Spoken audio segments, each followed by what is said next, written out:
morning students.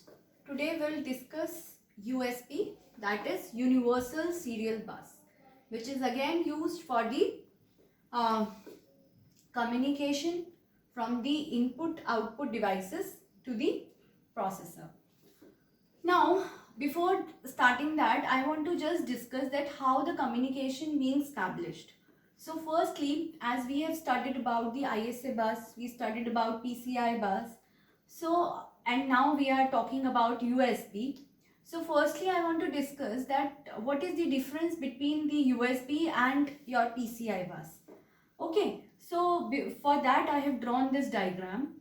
So here processor and main memory, as the processor communicates, processor and your main memory are on the same processor bus. Okay, now some input output devices can directly be connected to the processor. So if it is directly being connected, so the data transfer is more faster, but it is not every other peripherals or external input output devices or some input output devices, this processor will not support it. So in that case we need some interface circuit for that, and that with that interface circuit, the other bus which is provided by the motherboard, that is PCI bus, or earlier it was used as ISA bus in 1980s.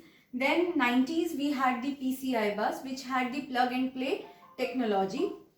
So this, with the help of this PCI bus, many peripherals can be connected, and it has the facility of additional memory to expand additional memory. Like if you want to expand the if you want to increase the RAM, want to speed up the processor, so in that case we need the external extra memory, extra RAM. For that we have the additional expansion slots there, by which we can increase the RAM of our system.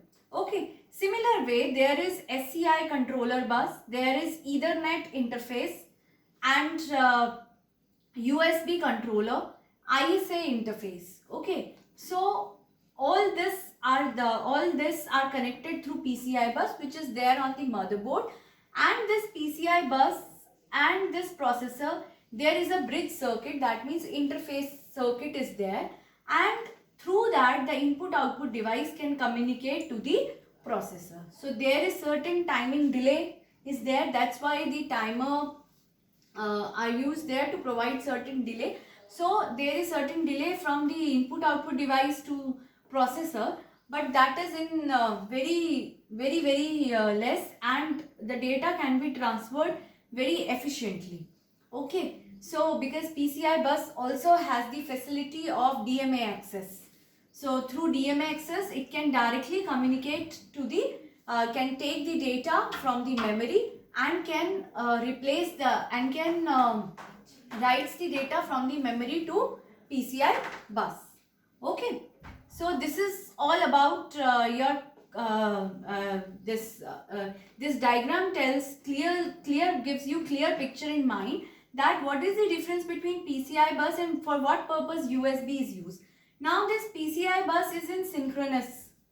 Okay, it has the synchronous transmission, whereas data transfer, whereas your USB controller or your USB device through which we have the serial, it is a universal serial bus, and through which keyboard, mouse, scanner, cameras and mobile phones, tablets can be connected, and data can be easily transferred from the one device to the another.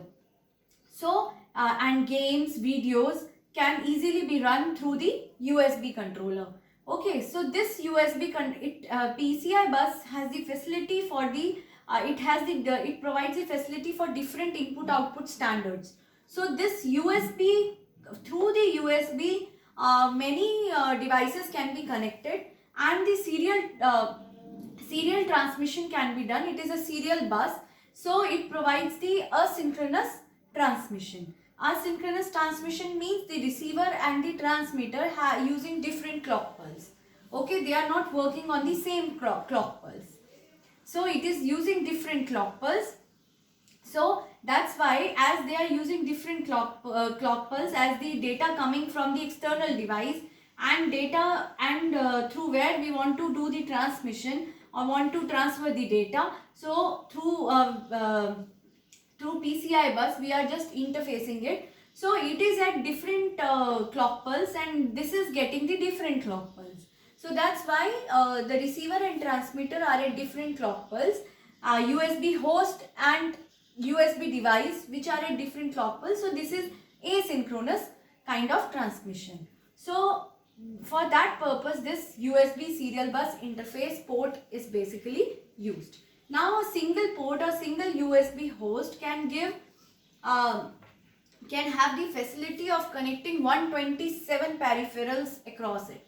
We can connect keyboard, we can connect mouse, we can connect scanner, we can connect camera, we can connect printer or tablet or phones or other devices can be easily connected. Games, videos can be easily connected through the USB port.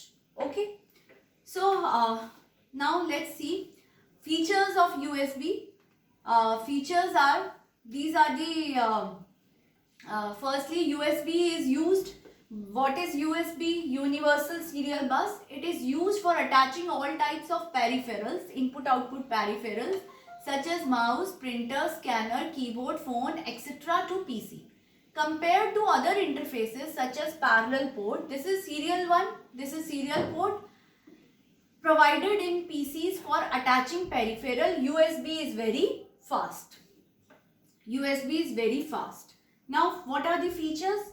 Features are 127 peripherals can be connected. Up to 127 different types of peripheral input-output devices can be connected across the USB host. It can support 127 peripherals. Whereas your system processor does not support, that's why we need the bridge circuitry in between, interfacing circuitry, and through the PCI bus and this USB controller, we can connect around 127 peripherals can be connected, which is supported by the system. Now 127 peripherals to be connected with the single USB host. Now it support data transfer rate. It support data transfer rate as 480 Mbps. This is the highest speed. Then 12 Mbps which is full speed or medium speed, and 1.5 Mbps which is low speed. So it can work in different data transfer rates. It has the capability to support the data transfer rate for high speed, medium speed and the low speed. Now it is fast, bidirectional and low cost. It is fast, bidirectional and low cost means, bidirectional means data can be transmitted from the host to the USB device or from the device to the host. Okay, from the transmitter to the receiver, receiver to the transmitter. That means it is bidirectional. Now next is it established communication between PC and peripherals over a simple 4-wire cable. Now this diagram, how the 4-wire cable, how the communication is being done, how the data can be transmitted or transferred, that I will explain in my next lecture, that simple 4-wire cable diagram and what are the terminals of it. Now next is, it is asynchronous serial communication. It is asynchronous serial communication. This word I have already explained you. Asynchronous serial communication means it has different receiver has a different clock pulse and the transmitter has the different clock pulse. So they both are not getting the same clock pulse. That's why it is asynchronous serial communication. It is used for half duplex and now can be used at full duplex also. Now it's available in full duplex also. But what is half duplex? So I have explained here with the diagram. This is half duplex. Half duplex means the transmitter and the receiver are using, or the receiver and the transmitter, the data can be flow bidirectional. You can see the data can be flow. Once the data can be flow through the transmitter to the receiver and through the same wire, through the same communication cable, the data can be transmitted through the transmitter to the receiver. That means data can flow bidirectional through a same set of cable. Okay, that's why it is half duplex. Through the same set of cable, the data can be flow bidirectionally. The data flow can be bidirectional as shared by the same cable. And full duplex means, full duplex is there is a transmitter, then there is a receiver. Okay, now there is the receiver and there is the transmitter. So data flow can be bidirectional, but through a different pair of cables. Okay, different set of cables. So full duplex means full duplexes, their transmitter and receiver are sharing one pair of cable, and the transmitter and receiver for the flow of data in reverse direction can be shared with the other set of cable. So the data flow can be reversed. So it is full duplex also.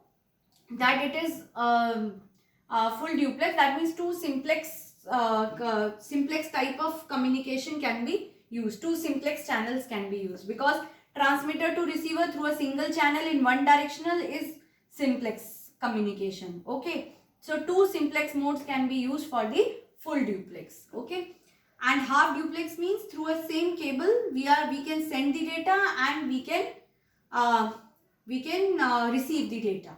Okay, now this is and one more point I want to add. In USB USB cable without hub, it can be connected up to 5 meter. It can be connected up to 5 meter of length, and whereas with hub it can be connected up to 20 meter. Okay, so that point I would like to add. USB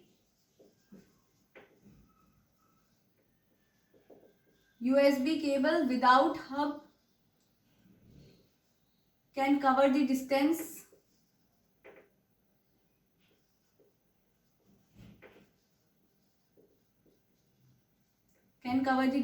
up to 5 meter, and with hub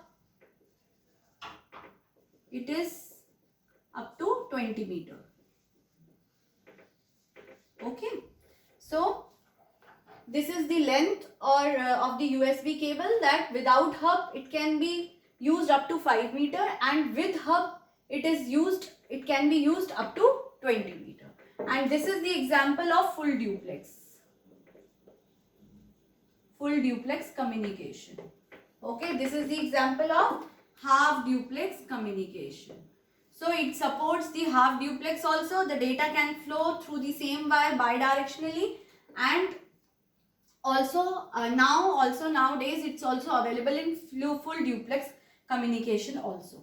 Okay, so in this way there will be your USB description along with its features, that it can be the data transfer, it can cover data transfer rate from high, medium and low speed. It can cover up to 127 peripheral. It support 127 peripherals. It is asynchronous serial communication and very fast in half duplex mode. And USB cable without hub can cover the distance up to 5 meter, and with hub it is up to 20 meter. And this is the diagram through which you can understand what is the role of PCI bus and what is the role of USB controller. So PCI bus, I have already told you, it is the bus provided in the motherboard, and which is used to support various input output peripherals and your SCI controller and additional memory slots it has. So to extend the RAM memory and various types of cards it can support. So for that purpose it is used PCI bus, and USB controller especially used to for controlling of for connecting the various peripheral components across it. So USB host can support 127 different types of peripherals. So this is what is about USB, an introduction. In the next class I will discuss how the data communication is established and how the data is being transmitted, and various types of and its pin diagram also I'll discuss. So I hope till here it is clear. So in the next class we'll go in detail about the USB. Thank you.